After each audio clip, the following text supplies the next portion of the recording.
Alright, I've got my quilt. When you get your quilt back from the long armor, there's going to be a couple of things that you're going to need to do before you connect your binding to it. The first thing is you can see that there's some backing material and some extra batting. You're going to need to trim that off. So how I do that is, again, with my Creative Grids, I just line it up and I'm going to cut it right off. The other thing that you're going to see is there's going to be these long threads that are right on the edge of it. You're going to want to pull those out.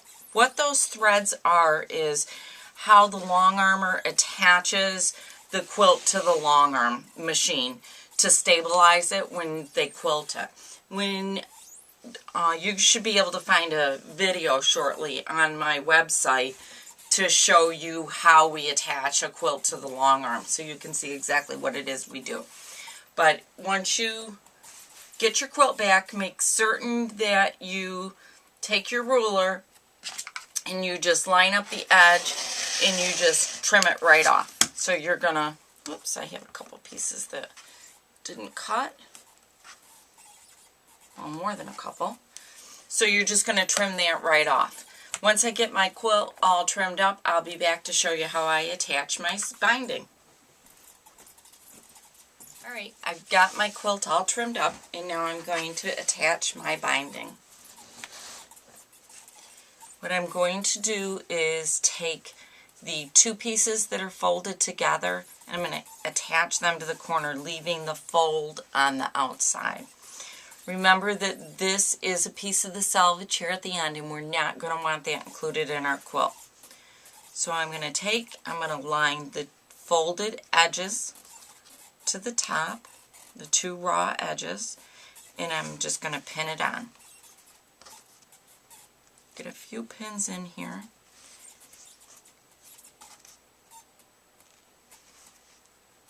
The next thing I'm going to do is I've come to a corner, and I need to turn that corner, and I need to turn it so that it's nice and smooth.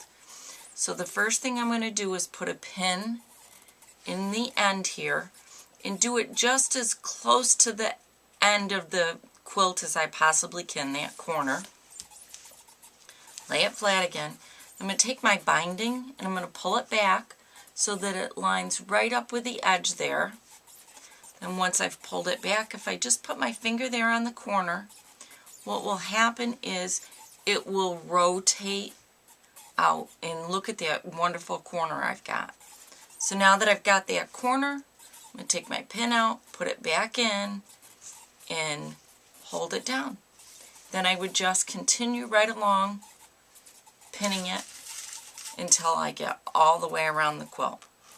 So I'll do that for you again, okay? I'm going to pin right up to the corner. Once I get to the corner, I'm going to lay my strip down beyond, take a pin, and I'm going to stick it in the corner or as close to the edge as I can get it without losing it. Bring it right back up. Then I'm going to take my fabric, pull it back. You can see I've got it right up to the edge. Then I'm going to put my finger here on the corner and just roll it over. Once I've rolled it over and it's nice and straight, take your pin out, put it back in so that it holds it good, then lay it out flat again. Now I'm ready to continue along the way. Once I've got this pinned all the way around the quilt, the next step will be to join the two ends. See if I can get the other end. We've got to join these two ends together so that it's one solid piece. So that'll be our next step as soon as I get done putting the binding all the way around the quilt.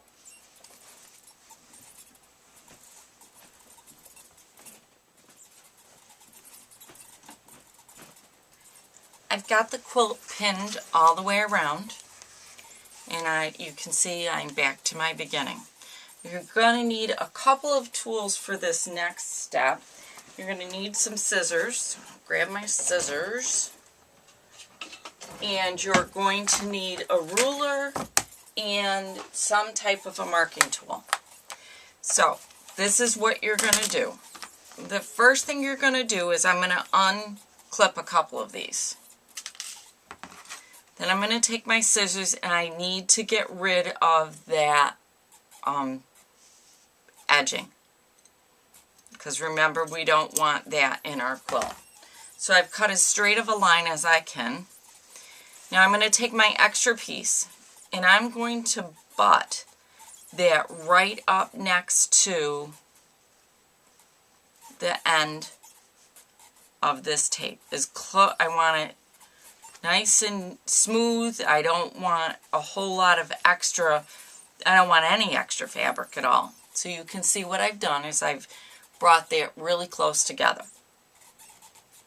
The next thing that I'm going to do is I'm going to take my ruler and I need to measure from here, from where that fold is, 2.5 inches out. And the reason for 2.5 inches is because that's how wide my binding is. If I was doing 1.5 inch binding, I would measure 1.5 inches out. If I was doing 2-inch binding, I would measure 2 inches out. So my binding on this is 2.5 inches. I'm going to take my ruler and I'm going to put the 2 inches right on that fold, and then I'm going to take a marking tool and I'm going to mark right across here because I need that arc. Now, once I have that mark, I'm going to take my scissors again and I'm going to cut right on that line. This is the next step that gets kind of confusing, and it can be somewhat, it's kind of fussy, so it can be somewhat tough to do. You're going to take your piece of binding, the longer piece, and you're going to lay it flat. The next thing you're going to do is take your other piece. Remember how we put it together to make it one long strip? We need to do that with this. So I'm going to take my other piece. I'm going to lay it down on it. I'm going to open it up. I'm going to take my ruler and I'm going to mark from corner to corner again.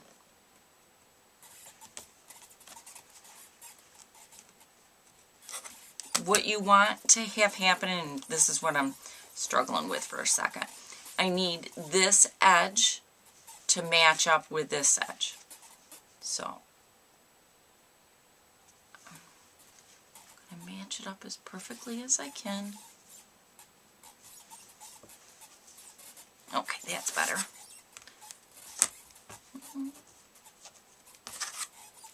Take my ruler, lay it down, hold it, and then I'm going to draw a line. Because that is now my sewing line. Now the first couple of times that you do this, what you might want to do is take a pin, put it in on your marked line,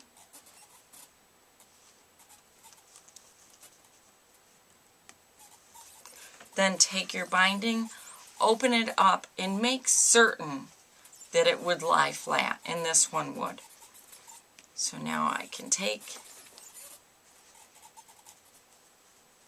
put my pin on either side of my sew line. I'm going to take it over the machine and show it, and then I'll be right back to show you what it looks like.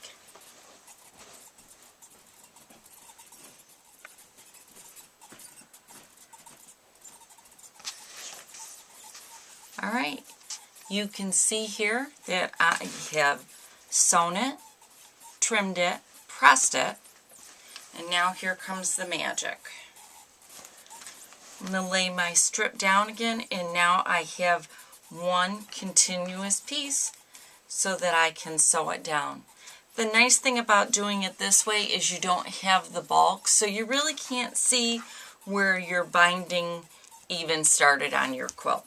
So the next step is to take it over to your sewing machine and attach it down. I do that with a walking foot. So we'll be back in just a minute. Alright, I've got my walking foot on. One of the reasons why I like the walking foot so much is because it keeps all 3 layers going through the sewing machine at the same time. So what happens is I don't end up with puckers on my binding. I've got a little mark right here on my walking foot that tells me where my quarter foot is. I've also got a quarter mark up here and then another one in the back that I know you can't see. So what I'm going to do is just keep right on sewing, and I'll get right up to the point that I can see my quarter edge, my quarter inch, right until it's there. Alright, then I'm going to take a couple steps back and then a couple steps forward again. One more back. Then I'm going to lift my presser foot and I'm going to pull out my pin and I'm going to rotate it. When I rotate it, what I want to do is I want to pick up this fabric behind here. Pick it up and I'm going to pleat it. There we go. And I'm going to pull it as far out as I can. Because now what I need to do is I need to stitch right here at the quarter as close to this fold as I can. I'm going to stick it back in to under my presser foot and line it up. Go as far back so I've got my quarter as I can. And then I'm going to begin stitching again. I'm going to take about 3 stitches, back up, and then go forward again.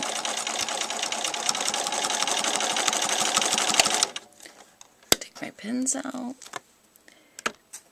and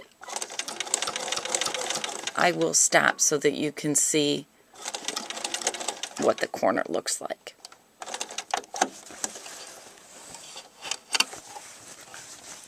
You can see the corner.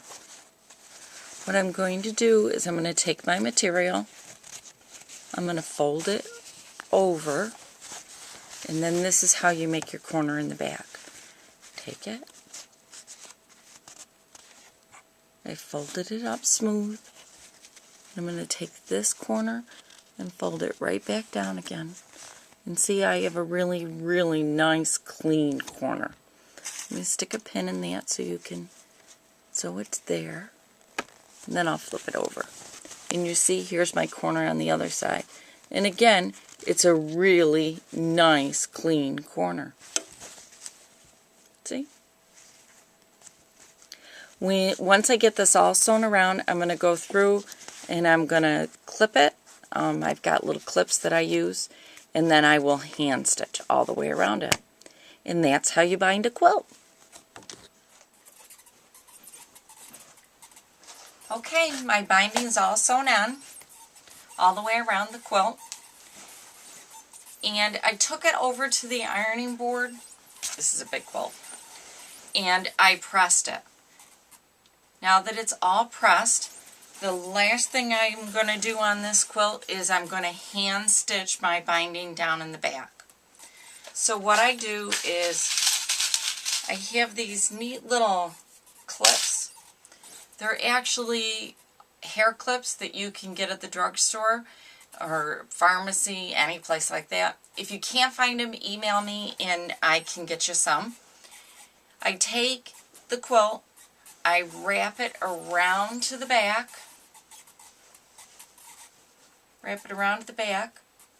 and I just take these little clips and I clip them on. And I do that for quite a distance, and then what I can do is just come right along here and hand stitch this down. So this is the end of my tutorial on how to bind a quilt. I really like that darker binding. I think it looks really sharp. If you have any questions about this tutorial, or if you have any suggestions for another tutorial, please feel free to comment below. If you like the tutorial, please hit the like button below. And if you get a chance, go stop by my blog spot at MissMarkersQuilts.com to read more and to find out about my long arm quilting service. Thank you so much for stopping by again. I hope you're having a great day and happy quilting!